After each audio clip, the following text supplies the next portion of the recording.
Szeretettel köszöntök minden kedves diákot, érettségizőket, és mindig mondom azokat is, akik nem érettségire készülnek, hiszen idegen nyelvből mindig párhuzamosan a való életre is készülünk, olyan dolgokat tanulunk, amit akár egy vizsgán, akár egy valós élethelyzetben bátran tudunk használni.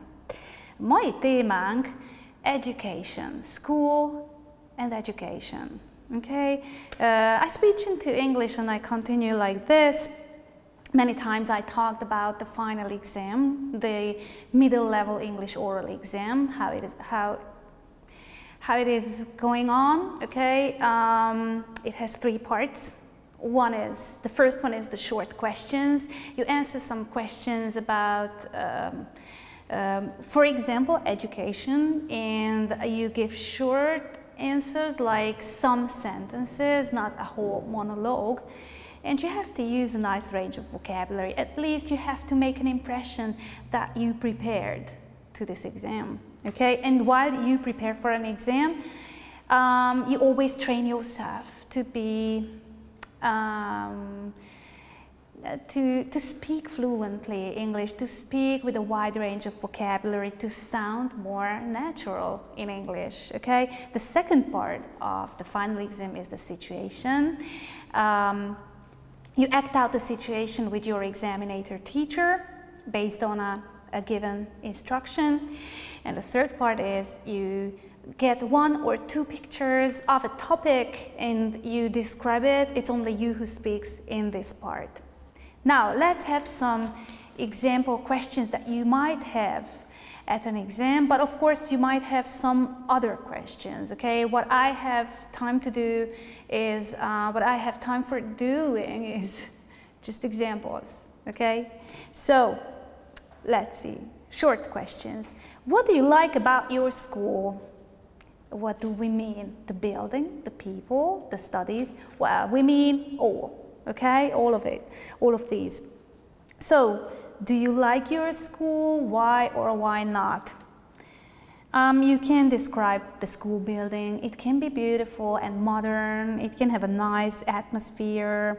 It can be spacious.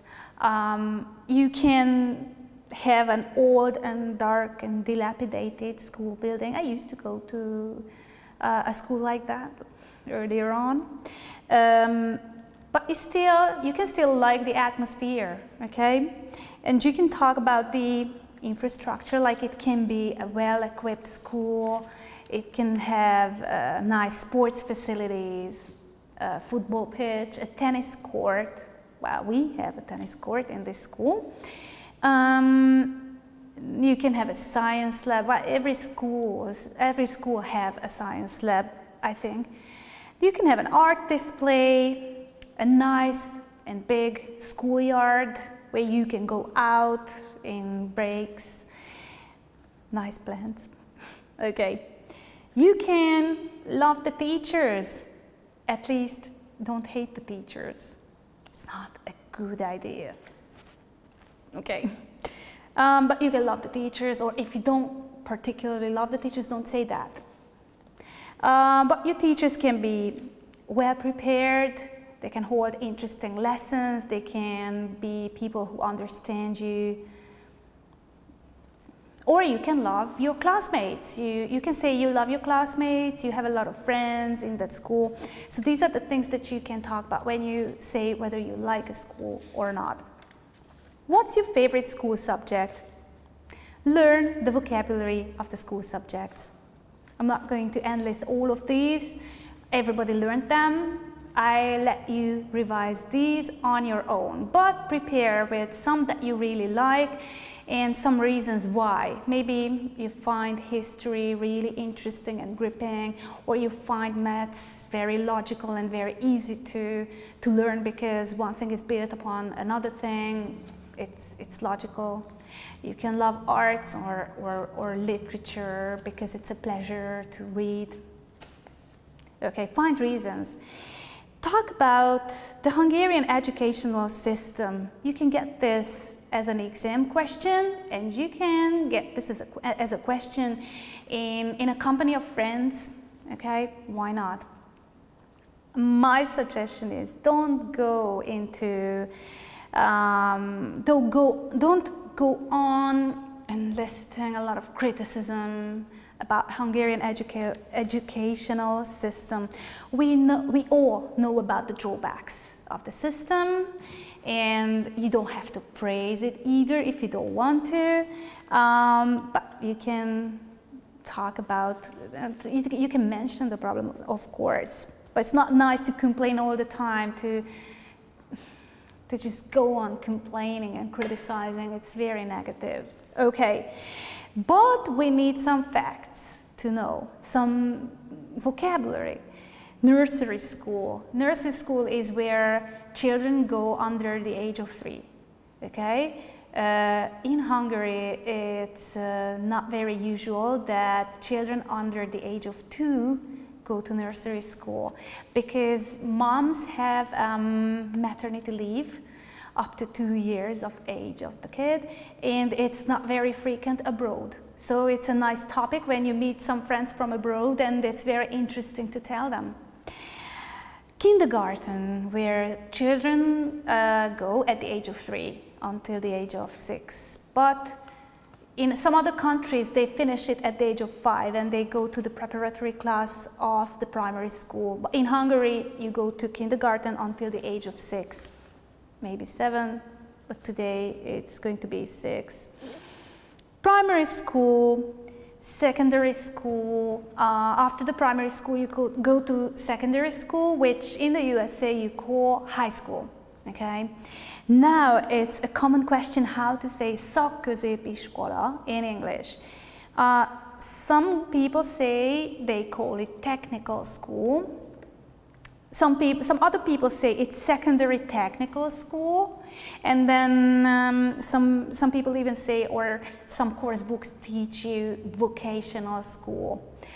Some native speakers suggested trying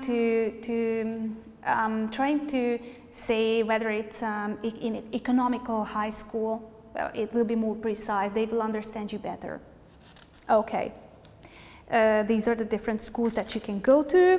What do you do at the school? You have lessons and you have breaks. In different countries, you have different lengths for one lesson. In Hungary, every lesson lasts for 45 minutes and there are 15 and 10 minutes breaks. But in some other countries, the lessons can be longer. And there are some short breaks, which is, it can be hard, but you can go home sooner than, for example, in Hungary. In the lessons, you can listen to lectures. It's when the teacher tells you about a historical era or explains for the class, but you can have group works, projects, you can get a worksheet and work on that. Now, what is assessment? Assessment is what we call in Hungarian számonkérés. So how is your knowledge assessed from time to time at school? So there is written assessment and oral assessment. Written assessment is a test paper. It can be a short test, it can be a complete unit test. And an oral assessment can be oral response. We call it oral response, which is felelés. And well, you can have exams, but it's you don't have it before the final exam in Hungary. Like in Great Britain, you have the GCSE, but you don't have exams before the final exam in Hungary, and after that you go to university and you have to pass exams at the end of each term or semester. Evaluation. In Hungary there are 5 grades, and number 5 is the best one, and number 1 is a fail, is a bad mark, is the worst mark or a fail. You can pass an exam or fail an exam. And how do you say in which class are you? So you can say I'm a 9th grader, 9-es, okay? You can be a 10th grader, and you can be a 12th grader or a final grader, végzős, okay? It's interesting that you get grades for your assessments and that you're a final grader or a 9th grader, okay? Situation. You get the instructions at the exam. Your friend would like to learn Hungarian. Give him or her some advice on how to do it. If you imagine, it can happen in real life too. How do you give advice? Now in this case, your friend's role will be played with your examinator teacher. Okay. So what are some ideas that you can use here? You can join a course, learn from a professional teacher. In this case, you learn in a group, okay? A small group of 6 people. It's the ideal number of people in a language learning group. But you can find a private teacher as well. The drawback here is it can be really expensive, okay? But it's very effective. And the same thing applies if you give advice on other languages as well. But we are talking now about learning Hungarian, so you can suggest coming to Hungary as often as possible, and you will meet this person and you can help practice speaking. You can say listening to TV programs, but which ones? If you are a complete beginner, listening to films can be really, really difficult. Listening to TV programs, watching movies, like some of my students have some memories about Peppa Pig. Don't laugh, it's serious.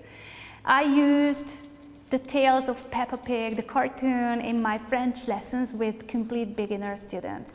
Of course, I can bring in some films, and later I will, but for beginner level, you have to understand clearly, and the Peppa Pig and some other children's tales, cartoons can tell you clearly what you hear clearly, like I am going to the shop and I will buy some bread and milk. So all these things so slowly, pronounced so slowly in French, this can help a beginner, okay? And when you are a more advanced learner, you can watch films and movies and like news reports. These are the most difficult ones, news reports. Listen to politics and current affairs.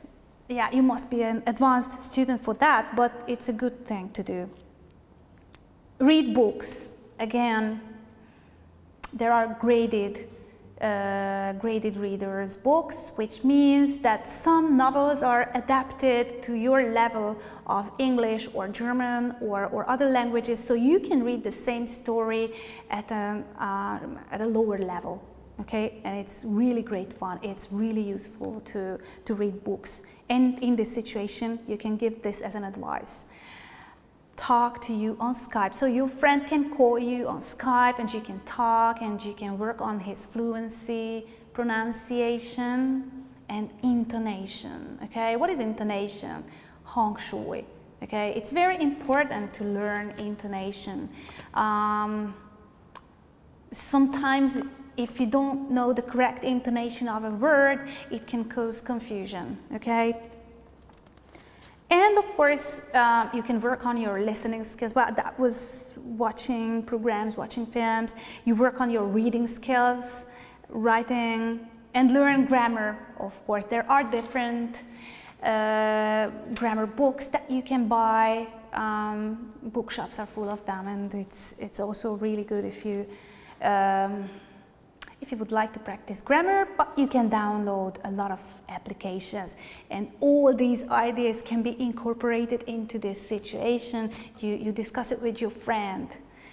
Okay, getting to the final part of your oral exam is a picture-based description. You imagine getting 2 pictures. In one picture, you find some grown-up people, not many, like 8-ish, 10-ish, in an evening class, okay? And in the other picture, you see some really tired and bored teenagers in a school, okay?